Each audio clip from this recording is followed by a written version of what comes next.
What's up, gamers? DreamcastGuy here, talking today about the PlayStation 5 because it has now been about a month and a half since the system has launched, and I've been playing mine literally every single day, unlocking trophies, doing multiplayer, even streaming the console some, and it has been a 95% positive experience. I do really enjoy my system, but I wanted to take a look at some of the criticisms of it, some of the problems that people are having with their PlayStation 5. I wanted to talk about my experience and what I hope is coming next, because the future of the PlayStation 5 in 2021, I genuinely believe, is going to be very important. Let's start things off by talking about the controller, because this seems to be the main thing people are having a lot of problems with. This is the DualSense 5, and it is a very new gen tech. It has a lot of different things built into it. In fact, I even have two separate controllers to make sure I can do some PlayStation 5 multiplayer, and for the most part, this has been a nice little gadget. I just realized I'm still wearing my fake glasses because I tried to give myself a haircut and it did not go well, and I'm trying to hide that.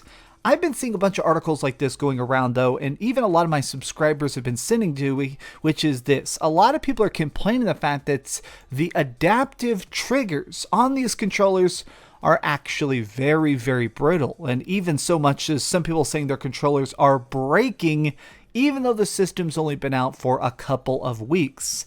Now this is very worrying. I'm not going to try and sugarcoat it. This is something that kind of scares me because it is a very expensive controller. Thus far, I have not encountered this. The major thing that makes this console different within the controller is that it has this thing called adaptive triggers. Basically, in certain games, especially the PlayStation 5 exclusives, when you're playing it, there will be a physical resistance. It'll feel like something is pushing back while you're pulling the trigger of a gun, or if you're trying to pull a taunt bow.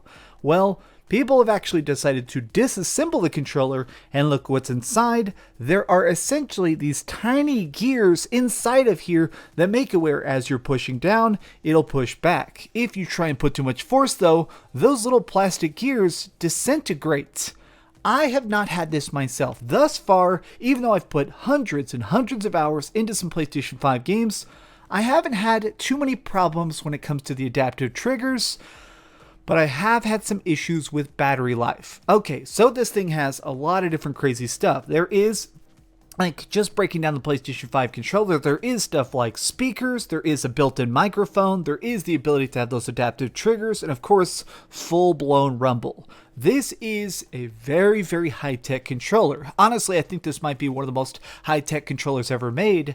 This hurts the battery life. There is some rumors that it lasts only like 3 or 4 hours. I don't believe those, but this definitely has a much shorter battery life than my PlayStation 4 controller. So just to be honest, I've been using my PlayStation 4 controller a lot. Some people may not know this, but when you're playing the PlayStation 5, it's possible that if you're playing a PS4 game on here, you can use the PS4 controllers. So I've been doing it. In fact, you can see it's on right now.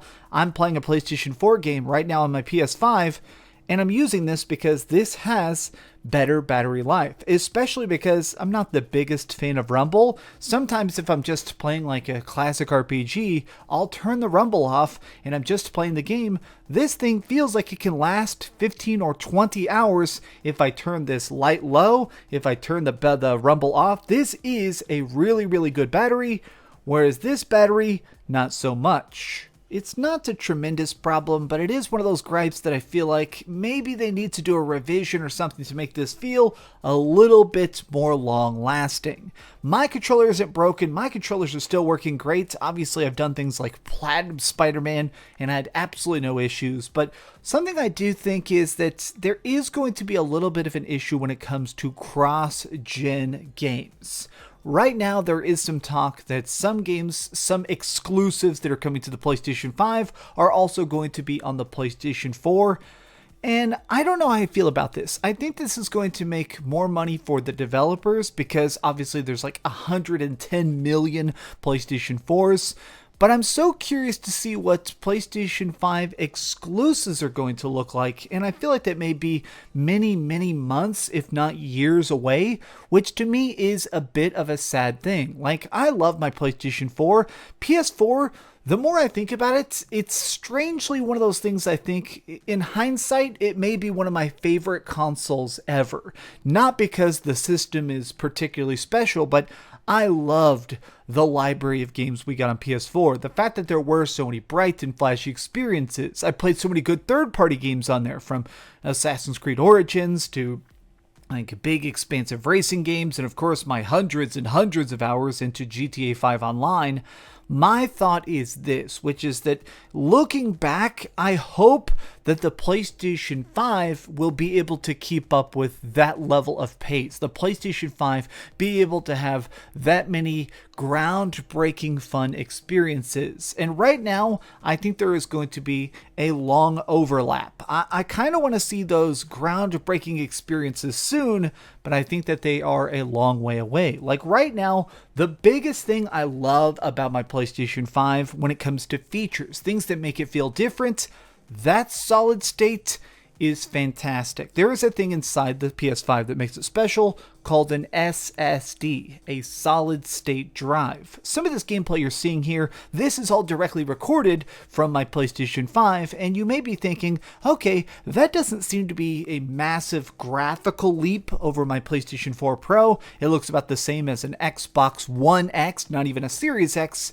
What makes it different? Well, honestly, it is that SSD. That solid state drive makes it where there is so much instantaneous action. A lot of experiences, whether big or small, feel better if they are just so instantaneous. Like right now, what I'm working on is actually the trophy, the platinum for Diablo 3. So I've been playing a lot of Diablo 3 right now, playing Diablo with my friends and stuff, and the game is so fun. I love that when I fast travel in that game, it's instant. Anywhere I want to go in the entire world, from the depths of hell to the high heavens, I can instantaneously teleport there.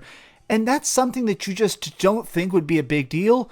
It feels fantastic. The ability to so instantaneously interact with the world, it feels groundbreaking. And I wish that we already had that in every future game. Like going into PlayStation 5, this solid-state technology feels advanced enough that I think it is going to revolutionize the way games are designed. I want to see more times where I'm able to just walk into a door and a building explodes. I want to see times where I can jump out of a car, turn into a plane, fly into the sky, get into a rocket. Like, I want to see that instantaneous functionality carried over into the gameplay and not just in a lack of load times.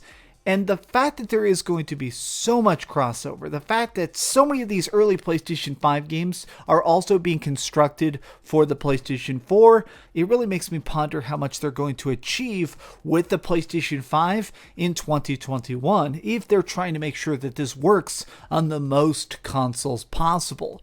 I guess I'm not going to say this is a detriment, but it is one of those things that makes me more excited for the games that are going to be coming in the future. Like, honestly, this is totally cheesy, but if I had a time machine and I wasn't able to actually affect the timeline that much, I would probably teleport just a couple years in the future to see what the next Spider-Man looks like, to see what Final Fantasy VII Remake turns into, because I do think that this SSD, this better graphical power, these small changes to the universe of game design are going to be very, very substantial in a couple years. This is one of those things that's going to be very, very big impact, when right now it seems like a subtle difference. Perhaps the thing that's been the most in my mind as I play the PlayStation 5 is that this system feels so good. Like, whenever I'm just getting a chance to game, whenever I'm driving through the streets of a city, or just going back and playing an older game like Bloodborne, or even, trying to do a master file of Sekiro, everything feels better on my PlayStation 5. This is the next gen experience I absolutely craved, and it really is setting the stage for what I hope is even bigger and better change down the road. Like, the biggest thing I'm hoping right now is to see more exclusives. I want to see more stuff that's built for the PlayStation 5 by PlayStation 5 developers and see what the full limits of it are going to be. Like, for example, there's been a bunch of leaks and rumors about a possible Silent Hill exclusively coming to the PlayStation 5. Now, this gets me hyped because I love Silent Hill, but additionally, even if you don't care about horror,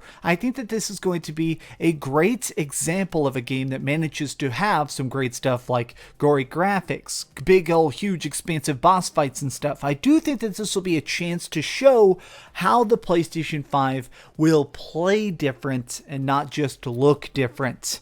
Let me just say this. My major hype for the PlayStation 5 is when we start seeing games that could not exist on a PlayStation 4. I want to see that next gen tech. I want to see the next page of gaming. I want to see experiences that are just so outside the bounds of what we're comfortably understanding now that they change the way we think about it. Every generation of gaming, there's that one experience that manages to just feel like so outside your mental space. And something that comes to mind is the first time I ever played Portal, I thought I was going to have an aneurysm. Like, that game was just so advanced, it was so gorgeous, it was so fun, and it just seemed so outside my mental comfort zone. It pushed me into places of gaming I had never gone before. I want to see that again. I want to see the PlayStation 5 push the boundaries beyond just the scope of PlayStation, beyond the scope of Sony. I want to see what this will do for the gamers.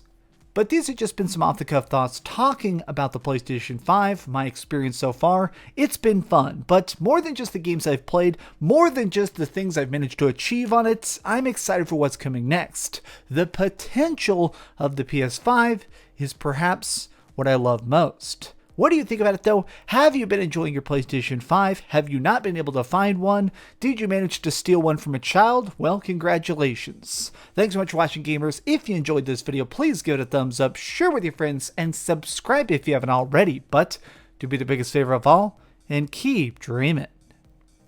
This photograph of me is so bad. This has got to be the worst picture of me ever. Thanks so much for watching that video. If you want to see something else, you can always click this link to see what I put up last, or, subscribe and see what's coming up next. Also, I promise that whatever I do, it'll try not to suck.